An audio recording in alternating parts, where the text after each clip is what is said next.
अतहर हुसैन देलवी साहब, सबसे पहला सवाल आपसे ही। जिस तरीके से हम देख रहे हैं एनसीआरबी की रिपोर्ट आई है और ये सिर्फ किसी एक सूबे का मसला नहीं है, किसी एक शहर का मसला नहीं है, किसी एक खित्ते का मसला नहीं है, बल्कि ये मुल्क का मसला हो गया है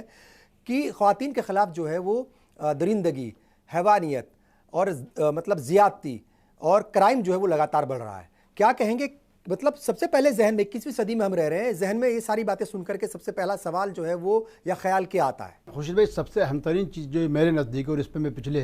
15-16 साल से लगातार काम कर रहा हूँ। आप अगर जानते होंगे, इंडियन एक्सप्रेस में एक फैथ लाइन करके कॉलम आता था, उस ज़माने से मैंने इस पर काम शुरू किया। जब तक माशरे में औरत को सिर्फ एक शे समझा जाएगा, एक कमोडिटी के तौर पर उसका इस्तेमाल होगा, तब तक आप क्राइम को नहीं रोक सकते, उसके ख़िलाफ़ इस्तेहसाल को नहीं रोक सकते, उसके ख़िलाफ़ घटियापन का लफ्ज़ इस्तेमाल कर रहा हूँ, उस मनफी या घटियापन की सोच को आप नहीं रोक सकते हैं। एक तरफ हम औरतों की बराबरी की बात करते हैं, एक तरफ हम आप देखिए हिंदुस्तान के अंदर दूसरी हमारी जो है वो वज़ीर यानी सदर जमहूरिया जो है ख़ातून हैं, इस मुल्क में वज़ीर दिफ़ा ख़ातून रहीं, वज़ीर आज़म जो है वो ख़ातून रही, लेकिन इसके बावजूद भी अगर आप माशरे की पस्ती देखें तो यूरोप और मगरिब फेंक चुके, हमने फिर उसको इस्तेमाल कर लिया। हमको माचिस की 5 पैसे की, या अब तो खैर 1 रुपये की हो गई है, एक माचिस की डिबिया से लेके और यानी फैमिली प्लानिंग के लिए जो एहतियाती तदाबीर हैं उन तक की तशहीर के लिए, या मर्द के बनियान के से लेके उसके अंडरवियर तक के लिए हम एक औरत को बतौर सामान्य तशहीर पेश करते हैं। ये हमारे माशरे की पस्ती और उसके जवाल की इंतहा है। जब हम इन सूरतों पे पहुँचते हैं जहाँ पर आप देखिए, मैं यहाँ किसी मज़हब की बात नहीं करूँ, अगर हम हिंदुस्तानी माशरे की बात करें, हिंदुस्तानी माशरे में जो औरतों का मकाम था, या हमने जो मकाम उसको दिया, नदियाँ, आप या मेरे साथ एक पैनल जो आप बता रहे हैं गंगा जल करके एक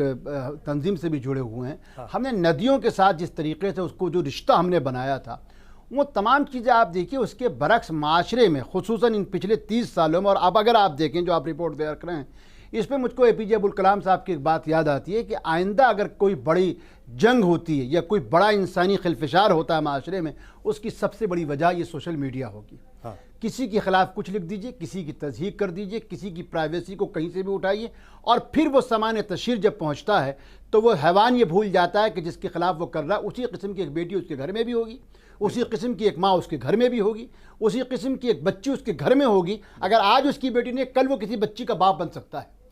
फिर होता क्या है कि जब हम पीड़ित को, या मैं हिंदी का लफ्ज़ इस्तेमाल कर रहा हूँ पीड़ित, या जब हम मजलूम को और जालिम को फिर हम मजहबी रंग देना शुरू कर देते हैं। अगर हमको लगता है कि साहब बिल्किस बानो मुसलमान हैं, तो फिर कहीं मैं बिल्कुल आज आपसे बिला झिझक बात कर रहा हूँ। हाँ, कि बिल्किस बानो मुसलमान है तो मुझको लगता है मैं उसके साथ खड़ा हूँगा। अंकिता सिंह चूँकि हिंदू, मुझको उसके साथ खड़ा नहीं होना चाहिए। मैं बिल्किस के जालिमों के खिलाफ एक हिंदू समाज का एक बड़ा तबका, हिंदू समाज का मतलब जो इंतहा पसंद तंजीमें हैं, वो उसको हार पहनाएंगी। लेकिन आप शाहरुख हो या बिल्किस के गुनाहगार हों, ठीक है, ये अभी झारखंड में दो तीन हरकतें हुई हैं। हाँ। आप हैवानियत कहाँ तक ले जाएंगे? मैं कल की रिपोर्ट पढ़ रहा था कि मध्य प्रदेश आज भी हिंदुस्तान का वाहिद स्टेट है जहां 80 साल की बूढ़ी से लेके और 8 महीने की बच्ची तक को नहीं बख्शा जाता है। इसलिए ज़रूरत इस बात की है कि हम लोग ये धार्मिक धर्म संसदें करते हैं, बड़े बड़े इज्तिमात कर रहे हैं, औरत को जो है वो आधा ईमान बताते हैं, अर्धांगनी बता रहे हैं, पूजा करते हैं, लेकिन वही औरत जब सरेबाला, जब तक आप उसको सामान्य तशहीर पे पाबंदी नहीं लगाएंगे,